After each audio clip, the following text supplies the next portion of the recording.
सन सारे न्यूज़पेपरां च। और इत्थों तक कि दैनिक भास्कर ग्रुप ने वो वड्डी फोटो पहले पेज ते लाई सी कि सारे दुआ करो जी उन्होंने हिंदी च लिखा सी कि आओ सब दुआ करो। तो दुआवां कीतियां लोगों ने, वो फोटोआं शेयर कीतियां कि बच्ची जिहड़ी आ बचनी चाहिदी आ। तो बच्ची दा की सीगा कि ओनू विचारी नू जमदी नू दिल दे विच शेक सीगा। इलाज ते ओदा उस चीज़ का कराउण आए सीगे मापे कपूरथले तो चंडीगढ़ दे विच, पर इत्थे आके वो करोना पॉजिटिव आ गई। फिर उन्होंने वेंटीलेटर पर रखा गया तो अज उहदा इंतकाल हो गया, चले गई। सो बहुत ज्यादा मैं कहूँगा कि सोग सीगा। जिवें ही ये खबर आई सारिਆਂ ने इस खबर नू पढ़ के सुन के अफसोस प्रगटाया, क्योंकि तुहानूं पता ना बच्चे जिहड़े कहंदे कि रब दा रूप हुंदे आ, शायद यही करके कहंदे आ रब दा रूप हो जांदे आ कि तुसीं उन्हां दे मापिਆਂ नूं नहीं जानदे हुंदे, तुसीं कदे उन्हां दा घर नहीं वेखिआ हुंदा, बट एक तस्वीर नाल ही लगाव हो जांदा है शायद। तां ओह एक परमात्मा दी हस्ती वाला हिसाब किताब ही है। ਤਾਂ ਉਹ ਜਿਹੜਾ ਲਗਾਵ ਸੀਗਾ ਜਿਹੜਾ ਇੱਕ ਦੋ ਦਿਨਾਂ 'ਚ ਹੋਇਆ ਤਾਂ ਉਹ ਲੋਕਾਂ ਨੂੰ ਬਹੁਤ ਜ਼ਿਆਦਾ ਝੰਜੋੜ ਗਿਆ। ਖੈਰ ਜਿਵੇਂ ਕਿਸੇ ਨੇ ਕਿਹਾ ਕਿ ਰਹਿਣੇ ਕੋ ਸਦਾ ਦਹਿਰ में, ਦਹਿਰ ਕਹਿੰਦੇ ਆ ਸੰਸਾਰ ਨੂੰ, रहने को सदा दहर में आता नहीं कोई, तुम जैसे गए से भी जाता नहीं कोई। क्योंकि ਬੱਚੀ ਦੀ ਉਮੀਦ ਸੀਗੀ ਕਿ ਦਿਲ ਦਾ ਉਹਦਾ ਇਲਾਜ ਹੋਏਗਾ, ਫਿਰ ਉਸ ਤੋਂ ਬਾਅਦ ਅੱਛੀ ਜ਼ਿੰਦਗੀ ਹੋ ਜਾਏਗੀ। ਪਰ ਹੈਰਾਨਗੀ ਦੀ ਗੱਲ ਇਹ ਆ ਕਿ ਜਿਹੜੇ ਉਹਦੇ ਪੇਰੈਂਟਸ ਨੇ, मतलब कि जेडे घर वाले ने वो सारे ही नैगेटिव आए आ, मतलब कि जो भी ਉਹਦੇ ਨਾਲ सन बच्ची दे वो सारे ही नैगेटिव आए आ। ਤਾਂ ਇਹ ਹੁਣ ਆਪਣੇ ਆਪ ਦੇ ਵਿੱਚ ਬੜਾ ਗੁੱਝਾ ਭੇਤ ਆ ਕਿ ਆਖਰ ਉਸ ਬੱਚੀ ਨੂੰ ਕਰੋਨਾ ਕਿੱਥੋਂ ਹੋਇਆ। ਕਿਤੇ ਇਹ ਤੇ ਨਹੀਂ ਹੈ ਕਿ ਉੱਥੇ ਹਸਪਤਾਲ 'ਚ ਆ ਕੇ ਉਸ ਬੱਚੀ ਦੇ ਲੇਖ ਜਿਹੜੇ ਹਰ ਗਏ, ਕੋਈ ਕੋਤਾਹੀ ਹੋਈ ਹੈ, ਕੋਈ ਪ੍ਰਬੰਧਕੀ ਕਿਤੇ ਨਾ ਕਿਤੇ ਕਮੀ ਰਹਿ ਗਈ ਆ। ਇਹ ਹੁਣ ਜਾਂਚ ਪੜਤਾਲ ਦਾ ਵਿਸ਼ਾ ਹੈ। ਹੁਣ ਇਹ ਵੀ ਵੇਖਣ ਵਾਲੀ ਗੱਲ ਆ ਕਿ ਮੌਤ ਜਿਹੜੀ ਆ ਕਰੋਨਾ ਕਰਕੇ ਹੋਈ ਆ ਜਾਂ ਦਿਲ ਦੀ ਬਿਮਾਰੀ ਕਰਕੇ। ਬੱਚਾ ਨਾ ਫੁੱਲ ਭਰ ਬੱਚਾ, ਕੁਛ ਵੀ ਤਕਲੀਫ ਹੋ ਸਕਦੀ ਹੈ, ਕੋਈ ਵੀ ਕਾਰਨ ਬਣ ਸਕਦਾ। ਤਾਂ ਇਹ ਹੁਣ ਜਾਂਚ ਪੜਤਾਲ ਦਾ ਵਿਸ਼ਾ। ਪਰ ਇਹਨਾਂ ਮਰਹਲਿਆਂ ਦੇ ਵਿੱਚ ਜਦੋਂ ਬਹੁਤ ਸਾਰੀਆਂ ਮੌਤਾਂ ਆਉਂਦੀਆਂ, ਬਹੁਤ ਜਲਦੀ ਲੋਕ ਦੂਜੀਆਂ ਖਬਰਾਂ ਨੂੰ ਭੁੱਲਦੇ ਆ, ਤਾਂ ਮੈਨੂੰ ਨਹੀਂ ਲੱਗਦਾ ਕਿ ਇਹਨਾਂ ਸਾਰੇ ਸਿੱਟਿਆਂ ਤੇ ਕੋਈ ਪਹੁੰਚੂਗਾ ਜਾਂ ਆਪਾਂ ਤਵੱਕੋ ਰੱਖੀਏ ਕਿ ਕੋਈ ਜਾਂਚ ਪੜਤਾਲ ਹੋਊਗੀ। ਪਰ ਹਾਂ ਉਹ ਹੁਣ ਵੇਖ ਰਹੇ ਹੋਣਗੇ। ਵੈਸੇ ਅੱਗੇ ਵੀ ਮਾਮਲਾ ਆਪਾਂ ਵੇਖਿਆ ਸੀਗਾ ਨਾ, ਜਦੋਂ ਇੱਕ ਮਰੀਜ਼ ਨੂੰ ਰੈਫਰ ਕੀਤਾ ਗਿਆ ਸੀ ਪੀਜੀਆਈ ਦੇ ਵਿੱਚ ਤੇ ਉਹਨੂੰ ਸਧਾਰਨ ਵਾਰਡ ਦੇ ਵਿੱਚ ਜਾ ਕੇ ਪਾ ਦਿੱਤਾ ਗਿਆ ਸੀਗਾ, ਜਦ ਕਿ ਉਹ ਕਰੋਨਾ ਪੋਜ਼ਿਟਿਵ ਸੀਗਾ। ਤਾਂ ਕਿਤੇ ਉਸ ਤਰ੍ਹਾਂ ਦੀ ਅਣਗਹਿਲੀ ਤਾਂ ਨਹੀਂ ਹੋਈ, ਇਹ ਵੇਖਣ ਦਾ ਵਿਚਾਰਨ ਦਾ ਵਿਸ਼ਾ। ਖੈਰ ਕਰੋਨਾ ਨਾਲ ਜੁੜੀਆਂ ਕੁਛ ਹੋਰ ਅਪਡੇਟਸ ਜਿਹੜੀਆਂ ਉਹ ਇਹ ਆ ਕਿ ਸੰਸਾਰ ਪੱਧਰ ਦੇ ਵਿੱਚ ਅੰਕੜਾ 26,71,799 ਕੇਸਾਂ ਦਾ ਕਰੰਟ जो आंकड़ा है। दूसरे पासे मौतों की तादाद आलमोस्ट 1,86,449 है इस टाइम। कह सकते हैं कि आंकड़ा जो 2 लाख तो कोई बहुता दूर नहीं। रिकवर्ड मरीज जोड़े आ डेली वध रहे हैं, 7,31,676 अज तक आ। तो जे आप इंडिया की गल करिए, इंडिया के विच केस जोड़े आ पहुंच चुके हैं हुण तक। जे रिपोर्ट की गल करिए जो होए तो वह है 21,797,686 जोड़े आ वो डेथ केस आ। आलमोस्ट 700 केस जोड़े आ वो मौतां दे है। तो खैर जे आपां इधर नूं मुड़ीए फिर पंजाब नूं, तां इधर दियां भी अज काफ़ी गतिविधियां रहियां। पर उस तो पहलां इटली दे विच एक होर पंजाबी दी कोविड-19 करके मौत हो गई। कुल 5वीं मौत है उत्थे, मतलब कि पंजाबियां दी। पिंड डली दे रहण वाले सन जिहड़ा कि नेड़े भोगपुर है। इस तो इलावा फ्रांस दे विच एक गुरसिख दी मौत हुई है जिन्हां दा पिंड इब्राहिमपुर सीगा, हुशियारपुर जिले दे विच म्याणी दे कोल। इधर जस्टिन ट्रूडो वालों कोविड-19 द्वारा प्रभावित विद्यार्थियों लई $9 बिलियन देण दा ऐलान किया गया। इंडिया चों जे आपां वेखीए तां बहुत वड्डी खबर आई केंद्री मुलाजमां वास्ते। झटका कह लो कि सरकारी मुलाजमां दा डीए जिहड़ा है वो जुलाई 2021 तक वधण ते रोक ला दित्ती गई। तां 1,13,00,000 मुलाजम जिहड़े आ वो इस झटके का शिकार होणगे। मतलब कि जुलाई 2021 तक पेंशनर होण चाहे मुलाजम होण, मुलाजमत जिहड़े करदे आ सरकार दी, उन्हां नूं डीए नहीं मिलेगा। मेरे ख्याल दे नाल आरए ते भी रोक ला दित्ती गई आ। तां इह एक तरह नाल कह लईए कि बहुत वड्डा झटका है केंद्री मुलाजमां वास्ते। और इस तरह करके 3700 करोड़ रुपया जिहड़ा वो बचाया जाएगा। दूजे पासे इंदौर की जे गल करिए उत्थे इन्फेक्शन है जिहड़ा वो बेकाबू होया पिया। 20 दिनों च कहिंदे आ कि 4 तो सीधे 900 कोरोना मरीज हो गया। मतलब कि एक बंबे और इंदौर, ये दो शहर ऐसे आ कि जिदा कह लीए कि बहुत ज्यादा इत्थे मार पै रही है। इधर केरल दे विच मंत्रियों ते विधायकों की 1 साल की तनख्वाह जिहड़ी ਉਹਦੇ ਚ कटौती कर दी गई है। केरल तुहानूं पता ही है कि बहुत शानदार ढंग दे नाल लड़ रहा है। वैसे इन्हां दा रौला पै गया, अमरीका दे विच एक कंपनी आ जिन्हों इन्हां ने डाटा कलैक्ट करने वास्ते ठेका दिता सीगा, तो ਉਹਦੇ विच घिर गए आ, घिरियों गिर गया कि वो जिहड़ा डाटा वो अगे आने बेचिया बूचिया कोई लीक लूक करता। सो भी स्यापा जिहड़ा इन्हां दे गल नूं पै गया, क्योंकि ये तुहानूं पता ही कामरेड जिहड़े आधार की प्राइवेसी लई बहुत ज्यादा जोर लाउंदे सन, दबाव बनाउंदे सन। हुण इन्हां दे कोलों डाटा जिहड़ा लीक होया वो क्वारंटीन कीते मरीजां दा डाटा सीगा। तां दूजे पासे जे आपां गल करिए पंजाब दे ठेकिआं दी कि शाम नूं इत्थे गलासी नहीं छलकेगी, क्योंकि केंद्र सरकार ने जो कैप्टन अमरिंदर सिंह की मंग सी ठेकिआं नूं खोलण वाली वो खारिज कर दित्ती है। तां कैप्टन अमरिंदर सिंह ने भी पलटवां हमला किया। वो कहते कि मैं 6200 करोड़ रुपया कित्थों लियावां, मैनू राह दस दो, तुसीं ते साडा GST का धेला नहीं दिंदे, मैं किधर जावां, मैनू कोई रस्ता दिखाओ। सो कैप्टन अमरिंदर सिंह काफ़ी अज लोहे लाखे सन। इस तो इलावा जे आपां गल करिए तां कैप्टन अमरिंदर सिंह होरां ने अज ये भी गल आखी है कि मौत दर जांचण लई कोविड नाल होण वाली हरेक मौत की विस्तारत पड़ताल की जाए। मतलब कि वेख्या जाए कि मौत के कारण की रहे आ। मेरे ख्याल दे नाल देर नाल जागे साहब इन्हां नूं पहिलां ही वेखना चाहिदा सीगा कि पहिलियां जिहड़ियां 4-5 मौतां सीगियां वो काहदे करके होईयां। तां ओह जिहड़ियां मौतां दी आपां जे वजह वेखीए तां बहुत वड्डी वजह जिहड़ी ओह प्रबंधकी घाट सी किते ना किते। जलंधर च कोरोना के 8 होर पॉजिटिव मामलों की पुष्टि हुई है। मुक्तसर साहब दे विच एक नौजवान की कोरोना रिपोर्ट दोबारा पॉजिटिव आई है। हुण ये बड़ा दिलचस्प मामला है, मतलब कि एक तबलीगी नौजवान सीगा। मैं नहीं कहता कि यह बेचारा कोई जान के इत्थे आ गया मुक्तसर बीमारी लैके, तो चलो आया सीगा ते प्रचारक होंदे, जिवें मैं इन्हां दी सारी हिस्टरी तुहानूं दसी गई आ, तो वो प्रचार करदा करदा इत्थे आ गया सीगा, वो पॉजिटिव आया। उस तो बाद कई दिनों बाद, मेरे ख्याल दे नाल 2-3 हफ्तियां बाद ਇਹਦੀਆਂ 2 रिपोर्टां नैगेटिव आ जांदियां, तीजी फिर 24 घंटिया बाद जिहड़ी पॉजिटिव आ जाती है। समझ तो परे की गल है कि कोरोना जिहड़ा वो रिएक्टिव हो गया या जिहड़े पहला टेस्ट सी वो फाल्स टेस्टिंग ले गए। ये जिहड़ा वेखना होएगा। मैनू इहदे ते शक है किटां ते, किटां ने एक काटू मार लिया, ये वेखना पेगा क्योंकि रोक इन्हां ने ला दित्ती है किटां ते। तां ये मामला जिहड़ा ये शायद मैनू लगदा कि दोबारा जांचण वाला, दोबारा परखण वाला। तां इधर जिहड़ा मोहाली जिला है ਉਹਦੇ अंदर एक होर मरीज आया, तो कुल गिणती जिहड़ी आ ਉਹ 63 हो जाती है।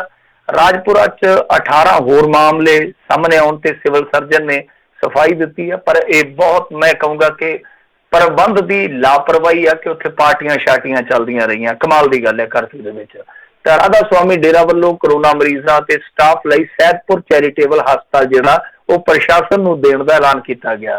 पावरकॉम ने एक वड्डी राहत दी है जिहड़े इन्हां दे खपतकार आ कि जो बिल भरन की आखिरी तरीक सी ਉਹਦੇ ਵਿੱਚ इन्हां ने वाधा कर दिता, एक्सटेंड कर दी है।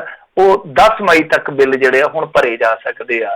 ते इधर इट्टां वालियां लई सप्लाई का समा जिहड़ा निश्चित कर दिता गया। तुहानूं पता ही है पट्ठे खुल गए आ, वैसे होर बहुत सारे कम्मां दे पट्ठे बह गए आ, तो पट्ठे इट्टां वाले खुल गए। सवेरे 6 बजे तो दोपहर 12 बजे तक तुसीं इट्टां की सप्लाई कर सकते हो या मंगा सकते हो। अमृतसर तो लंडन लई ब्रिटिश एयरवेज की 7वीं उड़ान राही बरतानिया के 269 यात्री जिहड़े आ वो अज रवानगी पा गए। इधर बिना किसी नूं सूचना दिते पठानकोट रह रहे जम्मू कश्मीर के 15 व्यक्ति जिहड़े आ वो पुलिस ने हिरासत च लै लए आ।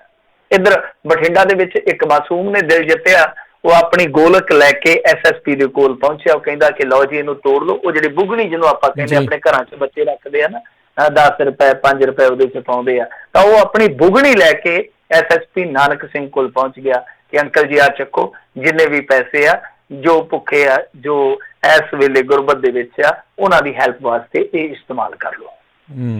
ਜੀ ਜੀ ਬਿਲਕੁਲ। ਵੱਡੇ ਵੱਡੇ ਦਿਲ ਨੇ ਇੱਦਾਂ ਛੋਟੇ ਛੋਟੇ ਬੱਚਿਆਂ ਦੇ, ਇੱਦਾਂ ਹੀ ਸਾਰਿਆਂ ਨੂੰ ਜਿਹੜੇ ਦਿਲ ਆ ਉਹ ਦਿਖਾਉਣੇ ਚਾਹੀਦੇ ਨੇ। ਅਤੇ ਮਿੰਟੂ ਜੀ ਆਪਣੀ ਅਗਲੀ ਜਿਹੜੀ ਗੱਲ ਉਸ ਦੇ ਉੱਤੇ ਗੱਲ ਕਰੀਏ, ਅਰਨਵ ਗੋਸਵਾਮੀ ਦੇ ਖਿਲਾਫ ਕਹਿੰਦੇ ਅਬੋਹਰ ਦੇ ਵਿੱਚ ਵੱਖ-ਵੱਖ ਧਾਰਾਵਾਂ ਦੇ ਤਹਿਤ ਮੁਕੱਦਮਾ ਦਰਜ।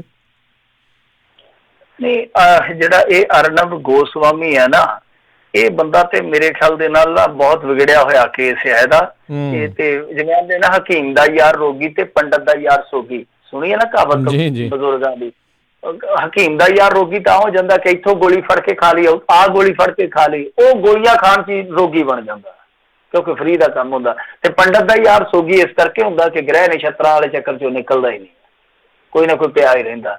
ਸੋ ਉਹੀ ਹਾਲ ਹੈ ਦਾ, ਇਹਦੀ ਸਿਆਸਤ ਵਾਲਿਆਂ ਨਾਲ ਜਿਹੜੀ ਯਾਰੀ ਪਈ ਆ ਨਾ, ਇਹ ਇੱਕ ਤਰ੍ਹਾਂ ਨਾਲ ਕਹਿ ਲਈਏ ਕਿ ਸਿਆਸਤਦਾਨ ਹੀ ਹੋ ਗਿਆ। ਦੇਖੋ ਬੋਲਣ ਦੀ ਤੁਹਾਡੇ ਕੋਲ ਆਜ਼ਾਦੀ ਆ, ਪੱਤਰਕਾਰ ਹੋ ਤੁਸੀਂ, ਪਰ ਬੋਲਣ ਦੀ ਆਜ਼ਾਦੀ ਦੀ ਆੜ ਦੇ ਵਿੱਚ ਤੁਸੀਂ ਕੀ ਕੁਛ ਕਰਦੇ ਹੋ, ਕੀ ਗੰਦ ਪਾਉਂਦੇ ਹੋ, ਇਹ ਵੀ ਤੇ ਵੇਖਣ ਵਾਲੀ ਗੱਲ ਆ ਨਾ। ਇਹ ਵੀ ਤੇ ਇੱਕ ਤਰ੍ਹਾਂ ਨਾਲ ਸ਼ਬਦੀ ਅੱਤਵਾਦੀ ਆ ਨਾ, ਕਿ ਬੋਲਣ ਦੀ ਆਜ਼ਾਦੀ ਦੀ ਆੜ ਹੇਠ ਤੁਸੀਂ ਕੀ ਕਰਦੇ ਹੋ। ਅਸਲ ਦੇ ਵਿੱਚ ਇਹਦੀ ਕਰਤੂਤ ਕੀ ਸੀਗੀ ਕਿ ਇਹਨੇ ਇੱਕ ਪ੍ਰੋਗਰਾਮ ਕੀਤਾ, ਤੁਹਾਨੂੰ ਪਤਾ ਹੀ ਹੈ ਪਾਲ ਘਰ ਦੇ ਵਿੱਚ ਜੋ ਵਾਪਰਿਆ, ਆਪਾਂ ਮੈਨੂੰ ਲੱਗਦਾ 2-3 ਦਿਨ ਪਹਿਲਾਂ ਗੱਲ ਕੀਤੀ ਸੀ ਉਹਦੇ ਨਾਲ ਵਿਸਤਾਰ ਸਹਿਤ। ਤਾਂ ਖੈਰ ਇਹ ਜਿਹੜੇ ਹੈਗੇ ਸੀਗੇ ਮਹਾਰਥੀ ਅਰਨਬ ਗੋਸਵਾਮੀ, ਇਹਨਾਂ ਨੇ ਇੱਕ ਸ਼ੋਅ ਕੀਤਾ, ਡਿਬੇਟ ਕੀਤਾ, ਉਹਦੇ ਵਿੱਚ ਇਹਨਾਂ ਨੇ ਸੋਨੀਆ ਗਾਂਧੀ ਬਾਰੇ ਬਹੁਤ ਪੁੱਠਾ ਸਿੱਧਾ ਬਕਵਾਸ ਕੀਤਾ। ਹਾਲਾਂਕਿ ਚਲੋ ਹਰੇਕ ਪੱਤਰਕਾਰ ਹੈ ਜਿਹੜਾ ਆਲੋਚਨਾ ਕਰਦਾ, ਪਰ ਕੋਈ ਮਿਆਰ ਹੋਣਾ ਚਾਹੀਦਾ, ਆਲੋਚਨਾ ਦਾ ਪੱਧਰ ਹੋਣਾ ਚਾਹੀਦਾ। ਤੇ ਇਹ ਸਿੱਧਾ ਹੀ ਉਤਰ ਗਿਆ ਇਸੇ ਪੈਂਤੜੇ ਤੇ, ਜੋ ਉਹਦੇ ਸ਼ਬਦ ਸੀ ਉਹ ਮੈਂ ਤੁਹਾਨੂੰ ਕੋਟ ਕਰਕੇ ਦੱਸ ਦਿੰਦਾ ਹਿੰਦੀ ਚ। ਇਹ ਕਹਿੰਦਾ ਅੱਜ ਮੀਡੀਆ ਬੰਦ ਹੈ, कोरोना पर करारे क्रम करते हैं लेकिन संतों की हत्या हो गई है, इस पर बात नहीं होती। जिਵੇਂ बोलता हूँ मैं उदा रौला नहीं पा सकता, माफ करना मैं कोट कर रहा हूँ शब्द। भारत में जहाँ पर 80% लोग हिंदू, 80% आबादी सनातन धर्म को मानती है, जहाँ पर हिंदू होना 11वां पहनना पाप हो गया। मतलब कि देखो कितने चले गया। कहना मैं पूछता हूँ और पूछता है भारत, आज अगर कोई मौलवियों को, पादरियों को इस तरह मारता तो फिर क्या लोग शांत होते। इटली वाली सोनिया गांधी चुप रहती। अर्नब गोस्वामी दे शो दे विच एक कांग्रेसी भी मौजूद सीगा, तां ओनू चढ़ा चढ़ा के ने कहा कि पादरी दी जे हत्या हुंदी तां की इटली वाली चुप बहिंदी। सो इत्थों तक चले गया। तां फिर उस तो बाद काफी विरोध होया, इहदा ट्विटर ते बहुत जलूस निकल रहा। हालांकि ये कहंदा जी कि मेरे ते हमला भी होया, हुण पता नहीं वो हमलावर कौन सीगे, इहदी कार ते कहंदा मेरे ते हमला होया। पर चलो जे हमला होया तो गलत गल है, हमला नहीं होना चाहिए। ये शब्दी हमले करते पर हथिये हमले वाला नहीं होना चाहिए यतन, ठीक है। ये जो करते सो करते, लोगों को पता ही है। पर ये खिलाफ शिकायतां जिहड़ियां वो कई गईयां ने। एक तो मेरे ख्याल दे नाल कांग्रेसी MLA ने ये खिलाफ होर शिकायत दर्ज करवाई आ, वो शायद होई आ झारखंड दे विच। ये खिलाफ शिकायत उत्थे भी हुई है झारखंड दे विच। अबोहर दे विच ये खिलाफ FIR जिहड़ी आ वो दर्ज हो गई आ। उत्थे ते शिकायत है ना, शिकायत तो बाद जदों मुढ़ली हुंदी है तफ्तीश, उस तो बाद FIR दर्ज की जाती है। तां इत्थे इहदे ते मुकदमा जिहड़ा थाणा नंबर 2 है अबोहर दे विच, ਉਹਦੇ ਚ ਦਰਜ ਹੋ ਗਿਆ। ਧਾਰਾ ਲਾ ਦਿੱਤੀ ਗਈ 153 A 53 B 295 504 506 IT ਐਕਟ ਦੀ ਧਾਰਾ 67 ਤੇ ਮੁਕੱਦਮਾ ਨੰਬਰ ਹੈ ਜਿਹੜਾ ਉਹ 63 ਆ। ਸੋ ਅਰਨਬ ਗੋਸਵਾਮੀ ਦੇ ਖਿਲਾਫ ਨਾ ਸਿਰਫ ਲੋਕ ਜਿਹੜੇ ਆ ਗੁੱਸੇ ਦਾ ਇਜ਼ਹਾਰ ਕਰਦੇ ਪਏ ਆ, ਬਲਕਿ ਸ਼ਿਕਾਇਤਾਂ ਵੀ, ਮੁਕੱਦਮੇਬਾਜ਼ੀ ਵੀ ਸ਼ੁਰੂ ਹੋ ਚੁੱਕੀ ਆ। ਤੇ ਤੁਸੀਂ ਦੇਖ ਲਓ ਕਿ ਸਾਡੀ ਪੱਤਰਕਾਰਤਾ ਦਾ ਹਾਲ ਕਿ ਲੋਕ ਜਿਹੜੇ ਆ ਉਹ ਸ਼ਿਕਾਇਤਾਂ ਕਰਦੇ ਪਏ ਆ, FIR ਕਰਾ ਰਹੇ ਆ। ਮੈਂ ਸਮਝਦਾ ਕਿ ਇੰਨਾ ਤੱਤਾ ਵੀ ਨਹੀਂ ਵਗਣਾ ਚਾਹੀਦਾ, FIR ਕਰਾ ਕੇ ਕੁਛ ਨਹੀਂ ਹੋਣਾ। ਉਹ ਸਭ ਨੂੰ ਪਤਾ ਹੀ ਆ ਕਿ ਕੌਣ ਲੋਕ ਨੇ, ਇਹਨਾਂ ਦੇ ਪਿੱਛੇ ਕੌਣ ਲੋਕ ਆ। ਪਰ ਗੱਲ ਇਹ ਆ ਕਿ ਇਹਨਾਂ ਨੂੰ ਇੱਕ ਹੱਦ ਸੁਨਿਸ਼ਚਿਤ ਕਰ ਲੈਣੀ ਚਾਹੀਦੀ ਆ। ਕਿਉਂ? ਕਿਉਂਕਿ ਅਮਰੀਕਾ 'ਚ ਵੇਖ ਲਓ ਪੱਤਰਕਾਰ ਇੱਧਰ ਵੀ ਪਾਰਟੀਆਂ ਦੀ ਲਾਈਨ ਟੋ ਕਰਦੇ ਆ। ਬਹੁਤ ਸਾਰੇ ਪੱਤਰਕਾਰ, ਹਰ ਇੱਕ ਪੱਤਰਕਾਰ ਵੀ ਆਪਣੀ ਕੋਈ ਨਾ ਕੋਈ ਆਈਡੀਓਲੋਜੀ ਹੋ ਸਕਦੀ ਆ, ਪੋਲੀਟੀਕਲੀ ਹੋ ਸਕਦੀ ਆ, ਰਿਲੀਜੀਅਸਲੀ ਹੋ ਸਕਦੀ, ਕੋਈ ਵੀ ਹੋ ਸਕਦੀ ਆ। ਪਰ ਤੁਸੀਂ ਇੱਕ ਪੱਖਪਾਤੀ ਬਣ ਜਾਓ, ਇੱਕ ਪਾਸੜ ਬਣ ਜਾਓ, ਇਹ ਮੇਰੇ ਖਿਆਲ ਦੇ ਨਾਲ ਪੱਤਰਕਾਰਤਾ ਦੇ ਧਰਮ ਦੇ ਖਿਲਾਫ ਆ, ਮੂਲ ਸਿਧਾਂਤ ਦੇ ਖਿਲਾਫ ਆ। ਤੇ ਗੋਸਵਾਮੀ ਨਹੀਂ, ਇਹਦੇ ਵਰਗੇ ਕਈ ਸਵਾਮੀ ਆ ਜਿਹੜੇ ਅੱਜ ਕੱਲ੍ਹ ਇਹ ਕੰਮ ਕਰਦੇ ਪਏ ਆ। ਜੀ ਜੀ ਬਿਲਕੁਲ, ਇਹਦੇ ਵਿੱਚ ਤਾਂ ਕੋਈ ਜਿਹੜੀਆਂ ਦੋ ਰਾਵਾਂ ਨਹੀਂ। ਉੱਦਾਂ ਕਿਸੇ ਨੇ ਉਹ ਵੀਡੀਓ ਦੇ ਹੋਰ ਸਕਰੀਨਸ਼ਾਟ ਪਾਏ ਆ, ਕਹਿੰਦੇ ਵੀ ਜਿੱਦਣ ਇਹ ਕथित ਤੌਰ 'ਤੇ ਕਹਿ ਰਿਹਾ ਵੀ ਹਮਲਾ ਹੋਇਆ, ਉਸ ਤੋਂ ਪਹਿਲਾਂ ਦੀ ਵੀਡੀਓ ਜਿਹੜੀ ਬਣੀ ਆ, ਕੋਈ ਤਰੀਕਾਂ ਜਿਹੜੀ ਉਹ ਦਿਖਾ ਰਹੇ ਸੀ। ਤੇ ਨਾਲੇ ਇਸ ਦੇ ਬਾਬਤ ਖਬਰ ਆ ਰਹੀ ਸੀ ਵੀ ਇਹਨੇ ਗਿਲਡ ਦੇ ਵਿੱਚੋਂ ਅਸਤੀਫਾ ਦੇ ਦਿੱਤਾ। ਉਸ ਦੇ ਬਾਰੇ ਕੀ ਹੈਗਾ ਸੀ? ਦੇ ਦਿੱਤਾ ਹੋਣਾ ਅਸਤੀਫਾ, ਇਹ ਤੁਹਾਨੂੰ ਪਤਾ ਹੀ ਹੈ ਜਿਸ ਤਰ੍ਹਾਂ ਦਾ ਹੈਗਾ। ਉਹ ਮੈਨੂੰ ਪੱਕਾ ਪਤਾ ਨਹੀਂ ਕਿ ਕੀ ਕਾਰਨ ਰਿਹਾ। ਮੈਂ ਸਵੇਰੇ ਕਰ ਲੂੰਗਾ, ਉਹਦੇ ਤੇ ਵੀ ਥੋੜੀ ਜਿਹੀ ਲਾ ਲੂੰਗਾ ਟਾਈਮ, ਖੋਜ ਕਰ ਲਵਾਂਗੇ ਕਿ ਕੀ ਕਾਰਨ ਰਿਹਾ। ਪਰ ਇਹੋ ਜਿਹੇ ਬੰਦਿਆਂ ਦੀ ਲੋੜ ਵੀ ਕੀ ਆ ਖੇਡ ਦੇ ਵਿੱਚ, ਜ਼ਰੂਰਤ ਵੀ ਕੀ ਆ? ਕਿਉਂਕਿ ਇਹਨਾਂ ਦੀ ਤਾਂ ਆਪਣੀ ਜਿਲਦ ਜਿਹੜੀ ਆ ਖੁੱਲੀ ਪਈ ਆ, ਸਭ ਨੂੰ ਪਤਾ ਹੀ ਆ। ਇਹ 15-20 ਜਣਿਆਂ ਦਾ ਟੋਲਾ ਹੈ ਜਿਨ੍ਹਾਂ ਨੇ ਮੁਲਕ ਨੂੰ, ਮੈਂ ਕਹੂੰਗਾ ਕਿ ਇੱਕ ਵੱਖਰੀ ਸੂਲੀ ਤੇ ਚਾੜ ਰੱਖਿਆ। ਸੱਚ ਜਣੇ ਇਹਨਾਂ ਤੋਂ ਬਹੁਤ ਸਾਰੇ ਜਿਹੜੇ ਆ ਉਹ ਹਿੰਦੂ ਭੈਣ ਭਰਾ ਵੀ ਦੁਖੀ ਆ ਕਿ ਤੁਸੀਂ ਜਿਹੜੀਆਂ ਸਾਡੀਆਂ ਰੋਜ਼ਮਰਾ ਦੀਆਂ ਮੁਸ਼ਕਲਾਤਾਂ ਨੇ, ਜੋ ਸਾਡੇ ਕਾਰੋਬਾਰ ਨਾਲ ਧੰਦਿਆਂ ਨਾਲ ਜੁੜੀਆਂ ਜਿਹੜੀਆਂ ਮੁਸ਼ਕਲਾਂ ਨੇ, ਉਹ ਤੁਸੀਂ ਦੱਸਦੇ ਹੀ ਨਹੀਂ ਹੈ। ਹਿੰਦੂ ਮੁਸਲਮਾਨ, ਹੁਣ ਦੇਖੋ ਉੱਥੇ ਇੱਕ ਵੀ ਮੁਸਲਮਾਨ ਨਹੀਂ ਨਿਕਲਿਆ। ਦੇਖੋ ਗੱਲ ਇਹ ਆ, ਮੈਂ ਇਸ ਗੱਲ ਨਾਲ ਮੁਤਫਿਕ ਆ, ਸਹਿਮਤ ਆ ਕਿ ਲਿਬਰਲ ਲੋਕਾਂ ਨੂੰ ਬੋਲਣਾ ਚਾਹੀਦਾ ਸੀਗਾ ਜਿਹੜੇ ਸਨਾਤਨੀ ਸਾਧੂ ਮਾਰੇ ਗਏ ਆ। ਤਾਂ ਹੀ ਤੁਹਾਡਾ ਲਿਬਰਲਿਜ਼ਮ ਹੈ ਨਾ ਜਿਹੜਾ ਖੜਦਾ, ਸਟੈਂਡ ਕਰਦਾ, ਬੋਲਣਾ ਚਾਹੀਦਾ ਸੀਗਾ। ਕਾਮਰੇਡ ਵੀ ਬੋਲਦੇ, ਸਾਰੇ ਹੀ ਬੋਲਦੇ, ਜਿਸ ਤਰ੍ਹਾਂ ਆਪਾਂ ਕਿਹਾ ਕਿ ਗਲਤ ਆ, ਪਰ ਉਸ ਚੀਜ਼ ਵਿੱਚ ਚਲੋ ਨਹੀਂ ਕੋਈ ਬੋਲਿਆ, ਠੀਕ ਹੈ, ਉਹਦੀ ਮਰਜ਼ੀ, ਆਪਾਂ ਜ਼ਬਰਦਸਤੀ ਕਿਸੇ ਨੂੰ ਬੁਲਵਾ ਵੀ ਨਹੀਂ ਸਕਦੇ। ਬਟ ਗੱਲ ਇਹ ਆ ਕਿ ਤੁਸੀਂ ਸਵਾਲ ਚੁੱਕਤਾ, ਠੀਕ ਆ, ਤੁਸੀਂ ਨਿੱਜੀ ਟਿੱਪਣੀਆਂ ਫਿਰ ਇਸ ਤੋਂ ਇਲਾਵਾ ਇਹਦਾ ਫਿਰਕੂਕਰਨ ਕਿਉਂ ਕਰ ਰਹੇ ਹੋ ਘਟਨਾ ਦਾ, ਜਦ ਕਿ ਮੁਸਲਮਾਨ ਉਹਦੇ ਵਿੱਚ ਹੈ ਹੀ ਨਹੀਂ, ਕੋਈ ਹੈ ਹੀ ਨਹੀਂ ਹੈ, ਤਾਂ ਧੱਕੇ ਨਾਲ ਕਿਉਂ ਜੋੜ ਰਹੇ ਹੋ? ਇਹ ਸਭ ਤੋਂ ਵੱਡਾ ਸਵਾਲ ਹੈ। ਜੀ ਅਗਲੀ ਜਿਹੜੀ ਮਿੰਟੂ ਜੀ ਆਪਾਂ ਜੇ ਗੱਲ ਕਰੀਏ, ਕਹਿੰਦੇ ਪਹਿਲੀ ਵਾਰ ਪੰਜਾਬ ਦੇ ਗਰੀਬਾਂ ਦਾ ਵੀ ਢਿੱਡ ਭਰੇਗੀ ਕੇਂਦਰ ਸਰਕਾਰ। ਦੇਖੋ ਇਹਨਾਂ ਨੇ ਕਰ ਦਿੱਤਾ ਐਲਾਨ, ਕਹਿੰਦੇ ਆ ਕਿ ਇੱਕ ਜੀ ਨੂੰ ਅਸੀਂ 5-5 ਕਿਲੋ ਆਟਾ, ਕਣਕ ਜਿਹੜੀ ਵੀ ਆਉਂਦੀ ਆ ਉਹ ਦੇਵਾਂਗੇ, ਨਾਲ 1-1 ਕਿਲੋ ਦਾਲ। ਮਤਲਬ ਕਿ ਜਿਹੜੇ ਦੂਜਿਆਂ ਨੂੰ ਦਿੱਤੇ ਸੀਗੇ ਨਾ ਤੋਹਫੇ ਇਹਨਾਂ ਨੇ ਅਨਾਜ ਦੇ, ਉਸ ਤਰ੍ਹਾਂ ਦੇ ਇਹ ਹੁਣ ਦੇਣਗੇ। ਉਹਦੇ ਵਿੱਚ ਇਹ 1 ਕਿਲੋ ਦਾਲ ਜਿਹੜੀ ਆ ਉਹ ਦੇਣਗੇ। ਵੈਸੇ ਮੇਰੇ ਖਿਆਲ ਦੇ ਨਾਲ ਇੱਥੇ ਪੰਜਾਬ 'ਚੋਂ ਮਿਲਦੀ ਨਹੀਂ ਹੈ ਦਾਲ। 5 ਕਿਲੋ ਕਣਕ ਤੇ ਇੱਕ ਕਾਰਡ ਤੇ 1 ਕਿਲੋ ਦਾਲ ਜਿਹੜੀ ਆ ਪ੍ਰਤੀ ਮਹੀਨਾ ਦਿੱਤੀ ਜਾਊਗੀ। ਮਤਲਬ ਇਹ ਆ ਕਿ ਜੇਕਰ ਤੁਸੀਂ 4 ਟੱਬਰ ਦੇ ਜੀ ਹੋ ਤਾਂ 20 ਕਿਲੋ ਕਣਕ ਆ ਜੂ ਤੇ ਨਾਲ 1 ਕਿਲੋ ਜਿਹੜੀ ਆ ਉਹ ਦਾਲ ਮਿਲ ਸਕਦੀ ਆ। ਤਾਂ ਇਹ ਅਪ੍ਰੈਲ ਤੋਂ ਜੂਨ ਤੱਕ ਯਾਨੀ 3 ਮਹੀਨੇ ਵਾਲੀ ਰਾਸ਼ਨ ਹੈ ਜਿਹੜਾ ਉਹ ਵੰਡਿਆ ਜਾਊਗਾ। ਹੁਣ ਦੇਖੋ ਮੈਂ ਸਮਝਦਾ ਕਿ ਇਹ ਚੀਜ਼ਾਂ ਜਿਹੜੀਆਂ ਨੇ ਨਾ ਉਹ ਕਿਤੇ ਨਾ ਕਿਤੇ ਮੈਨੂੰ ਇਉਂ ਲੱਗਦਾ ਕਿ ਬੇਹੂਦੀਆਂ ਜੀਆਂ। ਤੁਹਾਨੂੰ ਪਤਾ ਹੋਣਾ ਕਿ ਸਾਡੇ ਇੱਥੇ ਲੱਖਾਂ ਕਾਰਡ ਬਣੇ ਹੋਏ, ਨੀਲੇ ਕਾਰਡ ਜਿਹਨੂੰ ਆਪਾਂ ਕਹਿੰਦੇ। ਬਾਦਲ ਰਾਜ ਦੇ ਵਿੱਚ ਤੇ ਟੋਟਲੀ ਪੰਜਾਬ ਗਰੀਬ ਹੋ ਗਿਆ ਸੀਗਾ, ਥੋੜੇ ਜਿਹੇ ਘਰਾਂ ਨੂੰ ਛੱਡ ਕੇ ਸਾਰਿਆਂ ਕੋਲ ਨੀਲੇ ਕਾਰਡ ਸਨ, ਫਿਰ ਥੋੜੇ ਜਿਹੇ ਕੱਟ ਦਿੱਤੇ ਗਏ। ਹਾਲੇ ਵੀ ਬਹੁਤ ਸਾਰੇ ਲੋਕ ਜਿਹੜੇ ਆ ਨੀਲੇ ਕਾਰਡਾਂ ਤੋਂ ਲਾਭ ਪ੍ਰਾਪਤ ਕਰਦੇ ਆ। ਠੀਕ ਹੈ, ਕਣਕ ਆਈ ਨੂੰ ਮੇਰੇ ਖਿਆਲ ਦੇ ਨਾਲ ਹਾਲੇ ਕੁਝ ਦਿਨ ਹੀ ਬੀਤੇ ਆ, ਜਦ ਕਣਕ ਆ ਚੁੱਕੀ ਆ ਪੰਜਾਬ ਦੇ ਵਿੱਚ ਨੀਲੇ ਕਾਰਡ ਹੋਲਡਰਾਂ ਦੇ ਕੋਲ, ਔਰ ਗਰੀਬਾਂ ਦੇ ਕੋਲ ਦਾਣੇ ਪਏ ਆ। ਦਾਣੇ ਫੇਰ ਆਏ ਪਏ ਸਾਡੇ ਪਿੰਡਾਂ ਦੇ ਵਿੱਚ, ਕੋਈ ਵੱਡੀ ਸਮੱਸਿਆ ਨਹੀਂ ਹੈ, ਦਾਣਿਆਂ ਦੀ ਕੋਈ ਸਮੱਸਿਆ ਨਹੀਂ ਹੈਗੀ। ਰੌਲਾ ਇਹ ਹੈ ਕਿ ਪਹੁੰਚ ਕਿੱਥੇ ਰਿਹਾ। ਹੁਣ ਦੇਖੋ ਮੈਂ ਤੁਹਾਨੂੰ ਇੱਕ ਗੱਲ ਸੁਣਾਉਣਾ ਕਿ ਰਾਤੀ ਹਨੇਰੇ ਪਏ, ਜਦੋਂ ਘੁੱਪ ਹਨੇਰਾ ਸੀਗਾ, ਲੁਧਿਆਣੇ ਦੇ ਵਿੱਚੋਂ 300-400 ਜਿਹੜਾ ਮਜ਼ਦੂਰ ਸੀ ਨਾ, ਮਾਈਗ੍ਰੈਂਟ ਵਰਕਰ ਜਿਹੜਾ ਜੋ ਹੌਜ਼ਰੀ ਵਗੈਰਾ 'ਚ ਕੰਮ ਕਰਦਾ ਸੀ, ਉਹ ਇੱਥੋਂ ਕੂਚ ਕਰਦਾ। ਪਤਾ ਕਾਹਦੇ ਤੇ? ਸਾਈਕਲਾਂ ਤੇ, ਮੋਟਰਸਾਈਕਲਾਂ ਤੇ। ਨਿੱਕੇ ਬੱਚੇ ਆ ਸਾਈਕਲਾਂ ਤੇ ਬਿਠਾ ਕੇ, ਕੋਈ ਯੂਪੀ ਨੂੰ ਜਾ ਰਿਹਾ, ਕੋਈ ਬਿਹਾਰ ਨੂੰ ਜਾ ਰਿਹਾ। ਕਾਹਤੋਂ? ਕਹਿੰਦੇ ਕਿ ਹੁਣ ਸਾਡੇ ਕੋਲ ਫਾਕੇ ਨਹੀਂ ਕੱਟ ਹੁੰਦੇ, ਸਾਡੇ ਤੱਕ ਕੁਛ ਨਹੀਂ ਪਹੁੰਚ ਰਿਹਾ ਰਾਸ਼ਨ ਪਾਣੀ, ਔਰ ਜੇ ਮਰਨਾ ਹੀ ਆ ਤਾਂ ਅਸੀਂ ਹੁਣ ਘਰੇ ਜਾ ਕੇ ਮਰਾਂਗੇ। ਠੀਕ ਹੈ। ਦੂਸਰੇ ਪਾਸੇ ਅੱਜ ਇੱਕ ਹੋਰ ਘਟਨਾ ਵਾਪਰੀ ਜਲੰਧਰ ਦੇ ਵਿੱਚ। 300-400 ਪ੍ਰਵਾਸੀ ਮਜ਼ਦੂਰ ਜਿਹੜਾ ਉਹ ਥਾਲੀਆਂ ਕੌਲੀਆਂ ਲੈ ਕੇ ਸੜਕ ਤੇ ਆ ਗਿਆ ਕਿ ਲਓ ਪਾਓ ਸਾਡੇ, ਕਿ ਜ਼ਹਿਰ ਹੀ ਪਾ ਦਿਓ, ਜੇ ਤੁਹਾਡੇ ਕੋਲ ਰੋਟੀ ਹੈ ਨਹੀਂ ਸਾਨੂੰ ਦੇਣ ਲਈ ਤਾਂ ਜ਼ਹਿਰ ਪਾ ਦਿਓ। ਹੁਣ ਦੱਸੋ ਕੀ ਕਰੋਗੇ ਤੁਸੀਂ? ਤਾਂ ਇੱਕ ਪਾਸੇ ਇਹ ਆ ਕਿ ਤੁਸੀਂ ਜਿਨ੍ਹਾਂ ਨੂੰ ਅੱਗੇ ਕਣਕ ਮਿਲ ਚੁੱਕੀ ਆ, ਔਰ ਜਿਨ੍ਹਾਂ ਨੂੰ ਰੈਗੂਲਰ ਕਣਕ ਮਿਲਦੀ ਆ, ਔਰ ਜਿਨ੍ਹਾਂ ਦੇ ਕੋਲ ਕਣਕ ਦੇ ਭੰਡਾਰ ਆ, ਤੁਸੀਂ ਉਹਨਾਂ ਨੂੰ ਕਹਿੰਦੇ ਤੁਹਾਨੂੰ 5-5 ਕਿਲੋ ਕਣਕ ਦੇ ਦਿਆਂਗੇ। ਕੀ ਫਰਕ ਪਊਗਾ 5 ਕਿਲੋ ਕਣਕ ਨਾਲ? ਮੈਨੂੰ ਦੱਸੋ।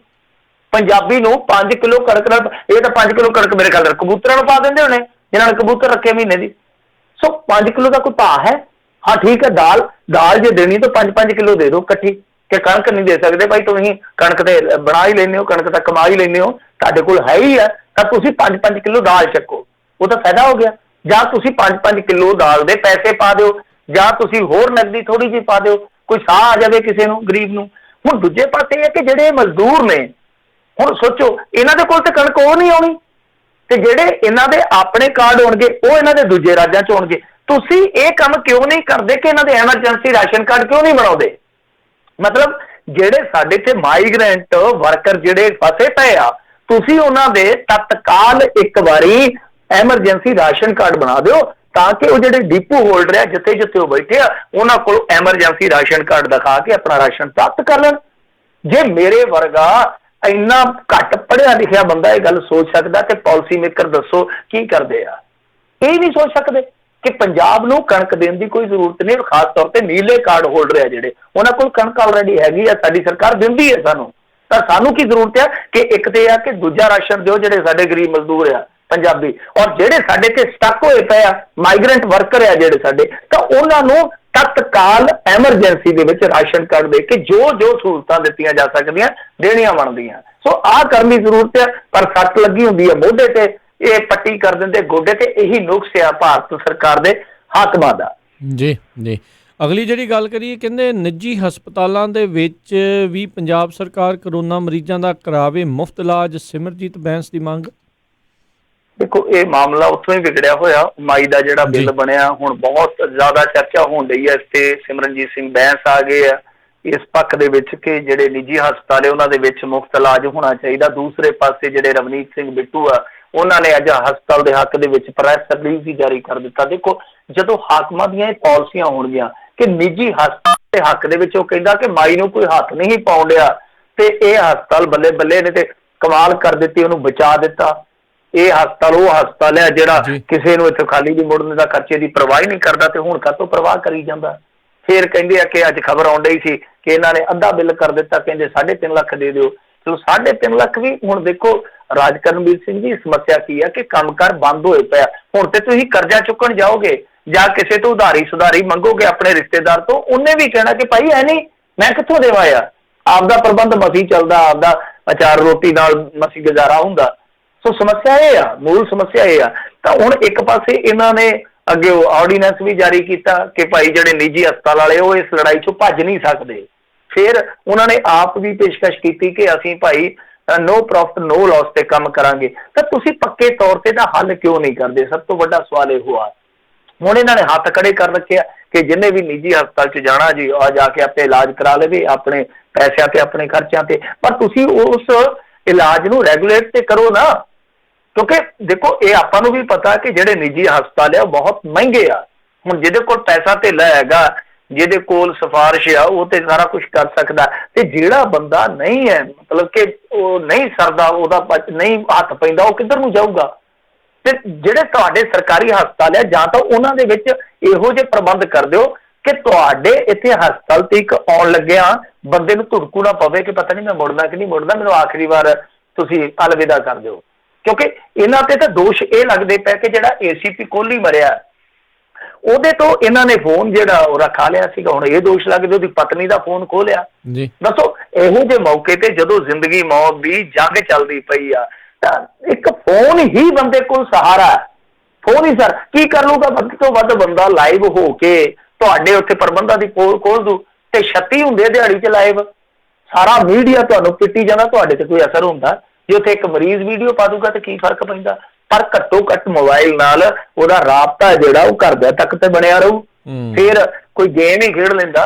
ਅੱਜ ਕੱਲ ਤੇ ਤੁਹਾਨੂੰ ਪਤਾ ਬਜ਼ੁਰਗ ਵੀ ਸਾਡੇ 5 ਤੱਕ ਖੇਡਣ ਜਾਣਦੇ ਆ, ਤਾਂ ਕੋਈ ਬੰਦੇ ਦਾ ਮਨ ਤਾਂ ਲੱਗਦਾ ਨਾ ਕਿਸੇ ਪਾਸੇ। ਇਹ ਫੋਨ ਤੱਕ ਖੋਹ ਲੈਂਦੇ ਆ। ਸੋ ਕਹਿਣ ਦਾ ਭਾਵ ਇਹੋ ਆ ਕਿ ਜਾਂ ਤੇ ਤੁਸੀਂ ਜਿਹੜੇ ਸਰਕਾਰੀ ਹਸਪਤਾਲ ਆ ਉਹਨਾਂ ਨੂੰ ਮਿਆਰ ਦੇ ਹਸਪਤਾਲ ਬਣਾ ਦਿਓ, ਲੋਕ ਜਿਹੜੇ ਆ ਉਧਰ ਆਉਣ, ਖੁਸ਼ੀ ਆਉਣ, ਨਿੱਜੀ ਹਸਪਤਾਲਾਂ ਵੱਲ ਜਾਣ ਹੀ ਨਾ। ਤੇ ਜੇ ਨਿੱਜੀ ਹਸਪਤਾਲਾਂ ਵੱਲ ਤੁਸੀਂ ਕਹਿੰਦੇ ਹੋ ਕਿ ਜਾਂਦੇ ਤੇ ਜਾਣ, ਪਰ ਘੱਟੋ ਘੱਟ ਉੱਥੇ ਕੋਈ ਤੁਹਾਡੀ ਕੋਈ ਰੈਗੂਲੇਟਰੀ ਤੇ ਹੋਣੀ ਚਾਹੀਦੀ ਹੈ ਨਾ ਕਿ ਹਾਂ ਭਾਈ ਕਰੋਨਾ ਦੇ ਮਰੀਜ਼ ਤੁਹਾਡੇ ਕੋਲ ਆਉਣਗੇ, ਤੁਹਾਨੂੰ ਇਲਾਜ ਕਰਨਾ ਪਏਗਾ, ਪਰ ਉਹਦੀ ਜਿਹੜੀ ਹੋਏਗੀ ਕੀਮਤ ਉਹ ਫਿਕਸ ਆ, ਇਹਦੋਂ ਵੱਧ ਤੁਸੀਂ ਨਹੀਂ ਲੈ ਸਕਦੇ। ਔਰ ਦੂਜੀ ਗੱਲ ਆ ਕਿ ਜੇ ਕੋਈ ਗਰੀਬ ਪਰਿਵਾਰ ਨਹੀਂ ਦੇ ਸਕਦਾ ਤਾਂ ਤੁਸੀਂ ਉਹਦੀ ਲਾਸ਼ ਜਾਂ ਉਹਦਾ ਮਰੀਜ਼ ਹੈ ਜਿਹੜਾ ਉਹ ਨਹੀਂ ਰੋਕ ਸਕੋਗੇ। ਜੀ ਜੀ ਜੀ। ਤੇ ਅਗਲੀ ਜਿਹੜੀ ਮਿੰਟੂ ਜੀ ਗੱਲ ਕਰਦੇ, ਕਹਿੰਦੇ ਆਸ਼ਾ ਵਰਕਰ ਤੇ ANMs ਖੰਘ ਫਲੂ ਬਿਮਾਰੀ ਤੇ ਤੋਂ ਪੀੜਤ ਸਹਿ ਰੋਗੀ ਮਰੀਜ਼ਾਂ ਦੇ ਆંકੜੇ ਇਕੱਤਰ ਕਰਨ। ਕਰ ਲੋ ਕਿਉਂ ਨੂੰ ਪਾਂਡਾ, ਇਹ ਆਪ ਹੀ ਕੀ ਕਹਿੰਦੇ ਆ, ਉਹ ਕਹਿੰਦੇ ਨਾ ਇਹ ਸਿੰਪਟੋਮੈਟਿਕ ਬਹੁਤ ਨੇ ਜੀ। 80% ਲੋਕ ਜਿਹੜੇ ਆ ਉਹ ਇਸ ਤਰ੍ਹਾਂ ਦੇ ਜਿਹੜੇ ਲੱਛਣ ਹੀ ਨਹੀਂ ਵਿਖਾਉਂਦੇ। ਤੇ ਮੈਨੂੰ ਦੱਸੋ ਇੱਕ ਆਸ਼ਾ ਵਰਕਰ ਨੂੰ ਕੀ ਪਤਾ ਲੱਗੂਗਾ? ਹੈ ਕੋਈ ਸਿਆਣਿਆਂ ਵਾਲੀ ਗੱਲ ਕਿ ਆਸ਼ਾ ਵਰਕਰ ਨੂੰ ਕੀ ਪਤਾ ਲੱਗੇਗਾ? ਖੁਦ ਤੁਸੀਂ ਕਹਿੰਦੇ ਹੋ, ਆਹ ਵੇਖ ਲਓ ਹੁਣ ਪਾਲਿਸੀ ਮੇਕਰ ਖੁਦ ਇੰਡੀਅਨ ਕਾਉਂਸਲ ਆਫ ਜਿਹੜੀ ਰਿਸਰਚ ਵਾਲੀ ਹੈ, ਮੈਡੀਕਲ ਰਿਸਰਚ ਵਾਲੀ, ਉਹ ਸੰਸਥਾ ਕਹਿੰਦੀ ਆ ਔਨ ਰਿਕਾਰਡ ਆ ਕੇ ਕਹਿੰਦੇ, ਪ੍ਰੈਸ ਕਾਨਫਰੰਸ ਕਰਕੇ ਕਹਿੰਦੇ ਆ ਕਿ 80% ਮਰੀਜ਼ ਇਸ ਤਰ੍ਹਾਂ ਦੇ ਆਉਂਦੇ ਪਏ ਆ ਜਿਨ੍ਹਾਂ ਦੇ ਲੱਛਣ ਜਿਹੜੇ ਦਿਸਦੇ ਨਹੀਂ ਹੈ। ਤੇ ਫਿਰ ਜਾ ਕੇ ਆਸ਼ਾ ਵਰਕਰ ਕੀ ਕਰ ਲੂਗੀ ਦੱਸੋ? ਉਹਨੂੰ ਕੀ ਪਤਾ ਲੱਗੂਗਾ? ਸੋ ਇਹ ਬਹੁਤ ਮੈਂ ਕਹੂੰਗਾ ਕਿ ਗੁੰਝਲਦਾਰ ਸਮੱਸਿਆ।